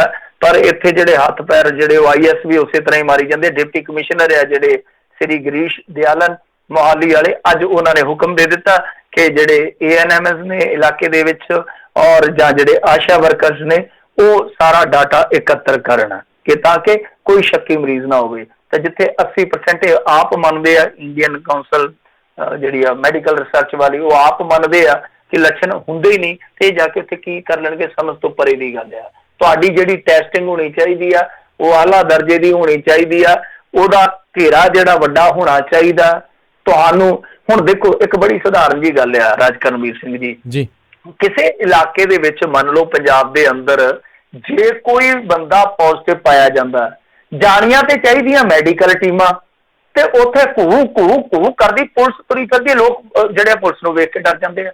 ਜੇ ਕੋਈ ਹੁੰਦਾ ਵੀ ਆ ਕਿ ਯਾਰ ਮੈਨੂੰ ਵੀ ਸ਼ੱਕ ਜਿਹਾ ਤਾਂ ਪੈਂਦਾ, ਉਹ ਅਗਲਾ ਸਾਹ ਹੀ ਘੁੱਟ ਲੈਂਦਾ ਕਿ ਦਫਾ ਕਰੋ, ਇਹਨਾਂ ਦੀਆਂ ਗਾਲਾਂ ਕੌਣ ਖਾਊਗਾ, ਇਹਨਾਂ ਦੀਆਂ ਝਿੜਕਾਂ ਕੌਣ ਸਹੂਗਾ, ਕੌਣ ਉੱਥੇ ਹਸਪਤਾਲ ਦੇ ਵਿੱਚ ਟੱਕਰਾਂ ਮਾਰੂਗਾ। ਸੋ ਇਹ ਚੀਜ਼ ਜਿਹੜੀ ਆ ਕਿ ਮੈਡੀਕਲ ਟੀਮਾਂ ਘੱਲਣ ਦੀ ਥਾਂ ਤੇ ਤੁਸੀਂ ਪੁਲਿਸ ਘੱਲੀ ਜਾਂਦੇ ਹੋ। ਆਪ ਉੱਥੇ ਜਿੱਥੇ ਬਾਹਰ ਘੱਲਣ ਦੀ ਜ਼ਰੂਰਤ ਆ, ਉੱਥੇ ਤੁਸੀਂ ਕਹਿੰਦੇ ਹੋ ਕਿ ਆਸ਼ਾ ਵਰਕਰ ਜਿਹੜੇ ਆ ਉਹ ਡਾਟਾ ਕਲੈਕਟ ਕਰਨ। ਸਮਝ ਤੋਂ ਪਰੇ ਦੀ ਗੱਲ ਹੈ ਕਿ ਕੀ ਸੋਚ ਕੇ ਇਹ ਕੰਮ ਕਰ ਰਹੇ ਆ। ਸੋ ਮੈਂ ਤਾਂ ਸਮਝਦਾ ਕਿ ਇਹ ਚੀਜ਼ਾਂ ਜਿਹੜੀਆਂ ਉਹ ਕਰਨ ਦਾ ਤੁਕ ਹੀ ਨਹੀਂ ਕੋਈ ਬਣਦਾ। ਹਾਂ ਠੀਕ ਆ, ਆਸ਼ਾ ਵਰਕਰਸ ਤੁਹਾਨੂੰ ਇੰਨਾ ਕੁ ਕਰ ਸਕਦੇ ਆ ਕਿ ਹਾਂ ਭਾਈ ਕੋਈ ਆਇਆ, ਉਹ ਬੀਬੀ ਗਈ ਆ, ਆਸ਼ਾ ਵਰਕਰ ਨੇ ਤੁਹਾਨੂੰ ਜਾਣਕਾਰੀ ਦੇ ਦਿੱਤੀ ਕਿ ਪਾਸਿਓਂ ਕੋਈ ਬੰਦਾ ਆਇਆ, ਜਾਂ ਕਿਸੇ ਨੇ ਉਹਨਾਂ ਤੱਕ ਪਹੁੰਚ ਕੀਤੀ ਕਿ ਹਾਂ ਭਾਈ ਸਾਡਾ ਬੰਦਾ ਜਿਹੜਾ ਉਹ ਇਸ ਤਰ੍ਹਾਂ ਦੇ ਸਿੰਪਟਮ ਦਿਖਾ ਰਿਹਾ, ਤੁਸੀਂ ਅੱਗੇ ANM ਨੂੰ ਦੱਸੋ, ਤੇ ANM ਜਿਹੜੀ ਆ ਉਹ ਜਾ ਕੇ ਜਿਹੜਾ ਇਲਾਕੇ ਦਾ ਹਸਪਤਾਲ ਹੈ ਉਹਨੂੰ ਇਨਫੋਰਮ ਕਰੇ। ਇਸ ਤਰ੍ਹਾਂ ਦਾ ਕੋਈ ਮੈਕੈਨਿਜ਼ਮ ਹੈ ਜਿਹੜਾ ਉਹ ਬਣਾ ਲਵੋ, ਜਿਹਦੇ ਵਿੱਚ ਟੀਮਾਂ ਜਿਹੜੀਆਂ ਉਹ ਹੋਣ। ਹੁਣ ਤਾਂ ਮੈਂ ਕਹਿੰਦਾ ਕਿ ਕਿਹੜੀਆਂ ਕਲਾਸਾਂ ਲੱਗਦੀਆਂ ਪਈਆਂ, ਜਿਹੜੇ ਮੈਡੀਕਲ ਦੇ ਸਾਡੇ ਸਟੂਡੈਂਟ ਆ ਉਹਨਾਂ ਨੂੰ ਲਿਆਂਦਾ ਜਾ ਸਕਦਾ, ਸਾਬਕਾ ਡਾਕਟਰਾਂ ਦੀਆਂ ਸੇਵਾਵਾਂ ਲਈਆਂ ਜਾ ਸਕਦੀਆਂ। ਨਿੱਜੀ ਡਾਕਟਰਾਂ ਨੂੰ ਵਾਰ-ਵਾਰ ਅਸੀਂ ਰੋਂਦੇ ਹਾਂ ਕਿ ਉਹਨਾਂ ਨੂੰ ਇਸ ਲੜਾਈ ਦੇ ਵਿੱਚ ਨਾਲ ਤੋਰੋ, ਚਾਹੇ ਜਿਸ ਤਰ੍ਹਾਂ ਮਰਜ਼ੀ ਤੋਰੋ। ਇਹ ਟੀਮਾਂ ਜਾਣੀਆਂ ਚਾਹੀਦੀਆਂ ਮਾਰਾਂ ਦੀਆਂ, ਤੇ ਬਹੁਤ ਮੈਂ ਕਹੂੰਗਾ ਕਿ ਹੋਰ ਬੱਲੇ ਜਿਹੇ ਕੰਮ ਕਰੀ ਜਾਂਦੇ ਆ। ਜੀ ਬਿਲਕੁਲ। ਤੇ ਅਗਲੀ ਜਿਹੜੀ ਗੱਲ ਕਰੀਏ, ਕਹਿੰਦੇ ਪੰਜਾਬ ਦੇ ਵਿਧਾਇਕਾਂ ਨੂੰ ਵੀ ਪਈ ਹੈ ਮਾਰ, ਨਹੀਂ ਮਿਲੀ ਤਨਖਾਹ। ਇਹ ਤੇ ਮਾਰ ਹੁਣ ਇਹਨਾਂ ਨੂੰ ਪਈ ਹੈ ਤੇ ਪਤਾ ਲੱਗੂਗਾ ਨਾ ਕਿ ਤਨਖਾਹ ਨਾ ਮਿਲਣ ਦਾ ਦੁੱਖ ਕਿਹੋ ਜਿਹਾ ਹੁੰਦਾ। ਕਿਉਂਕਿ ਜਦੋਂ 3-3 ਮਹੀਨੇ ਵਿਚਾਰੇ ਵਿਲਕਦੇ ਰਹਿੰਦੇ ਆ, ਜਿਹੜੇ ਕਾਂਟਰੈਕਟ ਤੇ ਹੁੰਦੇ ਆ, ਜਿਨ੍ਹਾਂ ਦੀਆਂ EMI ਟੁੱਟ ਜਾਂਦੀਆਂ, ਜਾਂ ਜਿਨ੍ਹਾਂ ਦੀਆਂ ਥੋੜੀਆਂ ਤਨਖਾਹਾਂ ਤੇ ਛੋਟੀਆਂ ਜ਼ਰੂਰਤਾਂ ਪੂਰੀਆਂ ਹੁੰਦੀਆਂ ਉਹ ਰੁਕ ਜਾਂਦੀਆਂ, ਤਾਂ ਉਹ ਧਰਨੇ ਤੱਕ ਲਾਉਂਦੇ ਤੇ ਕਹਿ ਦਿੰਦੇ ਲੈ 3 ਮਹੀਨੇ ਹੋਇਆ, 4 ਮਹੀਨੇ ਹੋਇਆ, ਕੋਈ ਗੱਲ ਨਹੀਂ, ਅਗਲੇ ਮਹੀਨੇ ਤਨਖਾਹ ਪਾ ਦਿਆਂਗੇ। ਤਾਂ ਹੁਣ ਪਤਾ ਲੱਗਦਾ ਨਾ। ਸੋ ਅਮਰਿੰਦਰ ਸਿੰਘ ਸਣੇ ਮੰਤਰੀਆਂ ਨੂੰ ਮਿਲੀ ਹੈ ਤਨਖਾਹ, ਕਹਿੰਦੇ ਕਿ ਵਿਧਾਇਕਾਂ ਨੂੰ ਹਾਲੇ ਹੋਰ ਇੰਤਜ਼ਾਰ ਕਰਨਾ ਪਵੇਗਾ। ਮਤਲਬ ਕਿ ਕੈਪਟਨ ਅਮਰਿੰਦਰ ਸਿੰਘ ਦੇ ਖਾਤੇ ਦੇ ਵਿੱਚ ਤਨਖਾਹ ਡਿੱਗ ਪਈ ਆ, ਮੰਤਰੀਆਂ ਦੇ ਖਾਤੇ ਵੀ ਭਰਪੂਰ ਹੋ ਗਏ ਆ, ਪਰ ਵਿਧਾਇਕਾਂ ਨੂੰ ਅਪ੍ਰੈਲ ਦੀ ਤਨਖਾਹ ਵਾਸਤੇ ਹਾਲੇ ਇੰਤਜ਼ਾਰ ਕਰਨਾ ਪਵੇਗਾ। ਪਹਿਲਾਂ ਤੇ ਉਹ ਕੱਟ ਲੈਣੀ ਚਾਹੀਦੀ ਹੈ ਜਿਹੜੀ ਇਹਨਾਂ ਨੇ ਕਹੀ ਸੀਗੀ ਕਿ ਅਸੀਂ ਦੇਵਾਂਗੇ ਜੀ, ਇੰਨੇ ਚਿਰ ਦੀ ਤਨਖਾਹ ਦੇਵਾਂਗੇ, ਇੰਨੇ % ਦੇਵਾਂਗੇ, ਜਿਹਨੇ ਕਹੀ ਆ ਉਹ ਤੇ ਕੱਟ ਲੈਣ, ਤੇ ਮੁੜ ਕੇ ਜਿਹੜੀ ਬਣਦੀ ਤਨਖਾਹ ਵੇਲੇ ਸਿਰ ਦਿੱਤੀ ਜਾਣੀ ਚਾਹੀਦੀ। ਮੈਂ ਤੇ ਕਹਿੰਦਾ, ਪਰ ਸੇਕ ਤਾਂ ਸਾਰਿਆਂ ਨੂੰ ਬਰੋਬਰ ਲੱਗਣਾ ਚਾਹੀਦਾ ਨਾ, ਹੁਣ ਇਹਨਾਂ ਨੂੰ ਵੀ ਲੱਗਣਾ ਚਾਹੀਦਾ। ਪਰ ਮੇਰੇ ਖਿਆਲ ਦੇ ਨਾਲ ਇਹਨਾਂ ਦੀ ਤਨਖਾਹ ਤੇ ਆ ਜਾਣੀ ਆ, ਖਰੀ ਦੀ ਖਰੀ ਆ। ਕਿਉਂਕਿ ਦੇਖੋ ਇਹਨਾਂ ਦੀ ਜਿਹੜੀ ਪੈਨਸ਼ਨ ਹੁੰਦੀ ਹੈ ਨਾ, ਉਹਦਾ ਵੀ ਬਹੁਤ ਅਜੀਬੋ-ਗਰੀਬ ਜਿਹਾ ਹਿਸਾਬ ਕਿਤਾਬ ਆ। ਜਿਹੜੇ ਸੁਖਬੀਰ ਸਿੰਘ ਬਾਦਲ ਜੀ ਆ, ਕਦੋਂ ਦੇ ਵਿਧਾਇਕੀ ਛੱਡ ਚੁੱਕੇ ਆ। ਇਹਨਾਂ ਨੇ ਪੈਨਸ਼ਨ 15-20 ਦਿਨ ਪਹਿਲਾਂ, ਮਹੀਨਾ ਪਹਿਲਾਂ ਤੱਕ ਇਹਨਾਂ ਦੀ ਪੈਨਸ਼ਨ ਹਾਲੇ ਲੱਗੀ ਨਹੀਂ ਸੀ, ਚਾਲੂ ਨਹੀਂ ਸੀ ਹੋਈ। ਕਿਉਂ? ਕਿਉਂਕਿ ਇਹਨਾਂ ਨੇ ਲਿਖ ਕੇ ਨਹੀਂ ਸੀ ਦਿੱਤਾ। ਪਰ ਗੱਲ ਇਹ ਆ ਕਿ ਜਿਵੇਂ ਆਮ ਆਪਣਾ ਕੋਈ ਬੁਢਾਪਾ ਪੈਨਸ਼ਨ ਲੈਂਦਾ, ਕੋਈ ਪੈਨਸ਼ਨ ਧਾਰਕ ਆ, ਉਹਦੀਆਂ ਕਿੰਨੀਆਂ ਫਾਰਮੈਲਿਟੀਆਂ ਨੇ 500 ਰੁਪਏ ਲਈ। ਤੇ ਇਹਨਾਂ ਨੇ ਜਦੋਂ ਵੀ ਲਿਖ ਕੇ ਦੇਣਾ, ਉਹ ਜਿੰਨੀ ਉਦੋਂ ਤੋਂ ਲੈ ਕੇ ਪੈਨਸ਼ਨ ਆ, ਮਤਲਬ ਕਿ ਉਸ ਇਲੈਕਸ਼ਨ ਤੋਂ ਲੈ ਕੇ ਹੁਣ ਤੱਕ ਦੀ ਜਿੰਨੀ ਪੈਨਸ਼ਨ ਆ, ਜਦੋਂ ਇਹ ਵਿਧਾਇਕੀ ਛੱਡ ਕੇ ਉੱਤੇ ਗਿਆ, ਤਾਂ ਵਿਧਾਇਕੀ ਦੀ ਸਾਰੀ ਪੈਨਸ਼ਨ ਪਿਛਲੀ ਵੀ ਮਿਲ ਜਾਣੀ ਹੈ। ਦੇਖਿਆ ਇਹਨਾਂ ਦਾ ਆਪਣਾ ਕਿਹੋ ਜਿਹਾ ਪ੍ਰਬੰਧ ਆ। ਸੋ ਇਹਨਾਂ ਦੀ ਤਨਖਾਹ ਕਿਤੇ ਨਹੀਂ ਜਾਂਦੀ, ਮਾਰ ਪੈਣੀ ਆ। ਮੁਲਾਜ਼ਮ ਜਿਹੜੇ ਛੋਟੇ ਆ, ਮੁਲਾਜ਼ਮ ਜਿਹੜੇ ਵਿਚਾਰੇ ਸੋਚ ਕੇ ਚੱਲਦੇ ਆ ਕਿ ਇੰਨੀ ਤਨਖਾਹ 'ਚ ਕੁਛ ਕਰਾਂਗੇ, ਉਹਨਾਂ ਨੂੰ ਜੇ ਕੱਟ ਲਾ ਦਿੱਤਾ, ਇਹਨਾਂ ਨੇ ਕੱਟ ਲਾ ਦੇਣਾ, ਅਗਲੀ ਤਨਖਾਹ 'ਚ ਕੱਟ ਜ਼ਰੂਰ ਲਾਉਣਗੇ ਜਿਹੋ ਜਿਹੇ ਇਹਨਾਂ ਦੇ ਚੱਲੇ ਆ। ਪਰ ਫਿਰ ਵੀ ਇੱਕ ਵਾਰੀ ਸੇਕ ਇਹਨਾਂ ਨੂੰ ਜ਼ਰੂਰ ਲੱਗਿਆ, ਤਨਖਾਹ ਲੇਟ ਹੋਈ। ਪਹਿਲੀ ਵਾਰੀ ਸੁਣ ਰਹੇ ਆ ਕਿ ਵਿਧਾਇਕਾਂ ਦੀ ਤਨਖਾਹ ਜਿਹੜੀ ਉਹ 1 ਮਹੀਨਾ ਤਕਰੀਬਨ ਬੀਤ ਗਿਆ ਤੇ ਉਹ ਹਾਲੇ ਇਹਨਾਂ ਦੇ ਖਾਤਿਆਂ 'ਚ ਨਹੀਂ ਪਈ। ਜੀ ਜਾਂਦੇ ਮਿੰਟੂ ਜੀ ਗੱਲ ਕਰੀਏ, ਕਹਿੰਦੇ ਇੱਕ ਪਾਸੇ ਕੱਟ ਤੇ ਦੂਜੇ ਪਾਸੇ ਚਹੇਤਿਆਂ ਨੂੰ ਗੱਫੇ। ਦੇਖੋ ਇਹ ਵੀ ਹੁਣ ਉਸੇ ਚੀਜ਼ ਨਾਲ ਹੀ ਜੁੜਦੀ ਆ ਗੱਲ ਕਿ ਕੈਪਟਨ ਅਮਰਿੰਦਰ ਸਿੰਘ ਹੋਰਾਂ ਨੇ ਕੱਲ ਕਹਿ ਦਿੱਤਾ ਸੀਗਾ ਕਿ ਵੱਖ-ਵੱਖ ਜਿਹੜੇ ਮਹਿਕਮੇ ਆ ਉਹਨਾਂ ਨੂੰ ਪੈਟਰੋਲ ਤੇ ਡੀਜ਼ਲ ਦਾ 25% ਦਾ ਕੱਟ ਲਾ ਦਿਓ। ਮਤਲਬ ਕਿ ਜੋ ਉਹਨਾਂ ਨੂੰ ਖਰਚਾ ਦਿੱਤਾ ਜਾਂਦਾ। ਫਿਰ ਇਸ ਤੋਂ ਇਲਾਵਾ ਇਹਨਾਂ ਨੇ ਆਖਿਆ ਸੀਗਾ ਕਿ 1625 ਕਰੋੜ ਰੁਪਈਆ, ਯਾਨੀ 1650 ਕਰੋੜ ਰੁਪਈਆ ਅਸੀਂ ਬਜਟ ਦਾ ਘਟਾਉਣ ਜਾ ਰਹੇ ਹਾਂ, ਕੱਟ ਲਾਉਣ ਜਾ ਰਹੇ ਹਾਂ। ਵੈਸੇ ਬਜਟ ਦੇ ਵਿੱਚ ਤੁਹਾਨੂੰ ਪਤਾ ਹੀ ਆ ਕੀ ਹੱਥ ਆਉਂਦਾ, ਉਹ ਅੰਕੜੇ ਪੇਸ਼ ਕਰ ਜਾਂਦੇ ਆ, ਜਾਦੂਗਰੀ ਕਰ ਜਾਂਦੇ ਆ। ਲੋਕ ਵਿਚਾਰੇ ਆਸ ਲਾ ਲੈਂਦੇ ਆ ਕਿ ਸਮਾਰਟਫੋਨ ਆਏਗਾ, ਫਲਾਨ ਚਮਕਾ ਆਏਗਾ, ਆਹ ਹੋਏਗਾ, ਵਾਹ ਹੋਏਗਾ। ਉਹ ਫੇਰ ਅਗਲੇ ਸਾਲ ਮਾਰਚ ਦੇ ਵਿੱਚ ਆਉਂਦੇ ਆ, ਫੇਰ ਉਹੀ ਕਹਾਣੀਆਂ ਸੁਣਾ ਕੇ ਚਲੇ ਜਾਂਦੇ ਆ। ਪਿਛਲੀਆਂ ਭੁੱਲ ਜਾਂਦੀਆਂ, ਅਗਲੀਆਂ ਯਾਦ ਰਹਿ ਜਾਂਦੀਆਂ। ਆਹੀ ਸਿਲਸਿਲਾ ਚੱਲਦਾ। ਤੇ ਇਹਨਾਂ ਨੇ ਹੁਣ ਕੀ ਕੀਤਾ ਕਿ ਇੱਕ ਪਾਸੇ ਤੇ ਇਹੋ ਜਿਹੀਆਂ ਬਚਤਾਂ ਦਾ ਰਾਗ ਲਾਪਣਾ ਸ਼ੁਰੂ ਕਰ ਦਿੱਤਾ, ਤੇ ਦੂਜੇ ਪਾਸੇ ਅੱਜ ਟ੍ਰਿਬਿਊਨ ਦੀ ਖਬਰ ਸੀਗੀ ਕਿ ਇਹਨਾਂ ਨੇ ਬੋਰਡਾਂ ਕਾਰਪੋਰੇਸ਼ਨਾਂ ਦੇ ਵਿੱਚ ਸੀਨੀਅਰ ਉਪ ਚੇਅਰਮੈਨਾਂ ਦੇ ਅਹੁਦੇ ਬਹਾਲ ਕਰ ਦਿੱਤੇ ਆ। ਇੱਕ ਤਾਂ ਸੀਨੀਅਰ ਉਪ ਚੇਅਰਮੈਨ, ਇੱਕ ਉਪ ਚੇਅਰਮੈਨ, ਤੇ ਮੇਰੇ ਖਿਆਲ ਦੇ ਨਾਲ ਇੱਕ ਜੂਨੀਅਰ ਉਪ ਚੇਅਰਮੈਨ ਦਾ ਵੀ ਰੱਖ ਲੈਣਾ ਚਾਹੀਦਾ ਸੀਗਾ। ਇੱਕ ਉਹ ਤੋਂ ਵੀ ਕੋਈ ਜਿਵੇਂ ਅੰਡਰ 14, ਅੰਡਰ 16, ਅੰਡਰ 19 ਵਾਲੀਆਂ ਗੇਮਾਂ ਨਹੀਂ ਚੱਲਦੀਆਂ, ਉਵੇਂ ਵੀ ਰੱਖ ਦੇਣ ਕਿ ਆਹ ਚੇਅਰਮੈਨ ਅੰਡਰ 35 ਵਾਲਾ, ਅੰਡਰ 45 ਵਾਲਾ, ਆਹ ਅੰਡਰ 55 ਵਾਲਾ। 5-7 ਹੋਰ ਰੱਖ ਦੇਣੇ ਚਾਹੀਦੇ ਆ ਇਸ ਮੌਕੇ ਤੇ, ਕਿਉਂਕਿ ਥੋੜੇ ਆ ਨਾ। ਹੁਣ ਵੇਖੋ, ਇੱਕ ਪਾਸੇ ਤੇ ਟਾਕੀਆਂ ਲਾਈ ਜਾਂਦੇ ਆ ਖਜ਼ਾਨੇ ਨੂੰ ਕਿ ਖਜ਼ਾਨਾ ਕਿਰ ਗਿਆ ਜੀ, ਕਿਰ ਗਿਆ ਜੀ, ਸਾਡੇ ਕੋਲ ਕੱਖ ਨਹੀਂ ਬਚਿਆ, ਤੇ ਦੂਸਰੇ ਪਾਸੇ ਖੱਪੇ ਕਰੀ ਜਾਂਦੇ ਆ। ਕੀ ਕਰੋਗੇ ਤੁਸੀਂ? ਹੁਣ ਕੀ ਮਾਰ ਪਈ ਆ, ਕੀ ਆਫਤ ਆਈ ਆ ਭਾਈ ਇਸ ਮੌਕੇ ਤੇ ਕਿ ਇੱਕ ਪਾਸੇ ਮਹਾਂਮਾਰੀ ਹੈ ਜਿਹੜੀ ਉਹ ਤਰਾਹ ਕਰਾਈ ਬੈਠੀ ਆ, ਤੇ ਤੁਸੀਂ ਅਹੁਦੇ ਵੰਡਣ ਤੇ ਹੋਏ ਹੋ। ਔਰ ਕੀ ਕਰਨਾ ਬੋਰਡਾਂ ਕਾਰਪੋਰੇਸ਼ਨਾਂ ਦਾ, ਮੈਨੂੰ ਤਾਂ ਅਜੇ ਤੱਕ ਪਤਾ ਨਹੀਂ ਲੱਗਿਆ। ਇੱਕ ਸਾਡੇ ਤੇ ਆਲੂ ਕਮਿਸ਼ਨ ਹੁੰਦਾ ਸੀਗਾ ਜੀ, ਤੁਸੀਂ ਸੁਣਿਆ ਹੋਣਾ, ਔਰ ਨਹੀਂ ਸੁਣਿਆ ਤੇ ਹੈਰਾਨ ਹੋ ਜਾਓਗੇ। ਸਾਡੇ ਇੱਥੇ ਆਲੂ ਕਮਿਸ਼ਨ ਵੀ ਹੁੰਦਾ। ਆਲੂ ਕਮਿਸ਼ਨ ਕਾਹਦਾ, ਚਾਲੂ ਕਮਿਸ਼ਨ ਹੀ ਆ। ਆਲੂ ਵਿਚਾਰਾ ਸੜਕਾਂ ਤੇ ਹੁੰਦਾ ਸੀਗਾ, ਤੇ ਜਿਹੜੇ ਉਹ ਕਮਿਸ਼ਨ ਦੇ ਮਹਾਰਥੀ ਆ ਉਹ ਐਸ਼ ਕਰਦੇ ਸੀਗੇ। NRI ਕਮਿਸ਼ਨ ਹੁੰਦਾ ਸਾਡੇ। ਕੀ ਕਰਦੇ ਹੋ NRI ਕਮਿਸ਼ਨ ਵਾਲੇ? ਇਹ ਕਮਿਸ਼ਨਾਂ ਦਾ ਕੰਮ ਹੈ ਜਿਹੜਾ ਕਮਿਸ਼ਨ ਵਾਲਾ ਹੀ ਆ। ਸੋ ਰੱਬ ਦਾ ਵਾਸਤਾ ਇਹੋ ਜਿਹੇ ਅਹੁਦੇ ਜਿਹੜੇ ਉਹ ਆਪਣੇ ਸਿਆਸੀ ਬੰਦਿਆਂ ਨੂੰ ਖੁਸ਼ ਕਰਨ ਵਾਸਤੇ ਨਹੀਂ ਵੰਡਣੇ ਚਾਹੀਦੇ। 30-35 ਤੇ ਸਲਾਹਕਾਰ ਰੱਖੀ ਬੈਠੇ, OST ਰੱਖੀ ਬੈਠੇ ਆ। ਸਲਾਹ ਦੇਖ ਲਓ ਕਿ ਕਿਹੋ ਜਿਹੀ ਦਿੰਦੇ ਆ। ਆਪਾਂ ਕਿੰਨੀਆਂ ਸਲਾਹ ਇਹਨਾਂ ਦੀਆਂ ਗਿਣ ਲਈਆਂ। ਸਹੀ ਗੱਲ ਜੀ, ਜੀ ਬਿਲਕੁਲ।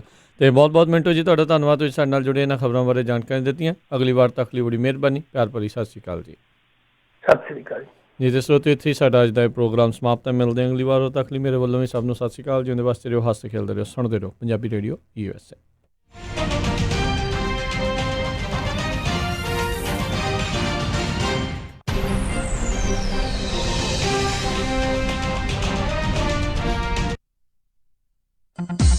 ਤੇਰਾ ਤੁਹਾਡਾ ਸਾਰਿਆਂ ਦਾ ਸਾਂਝਾ ਪੰਜਾਬੀ ਰੇਡੀਓ USA।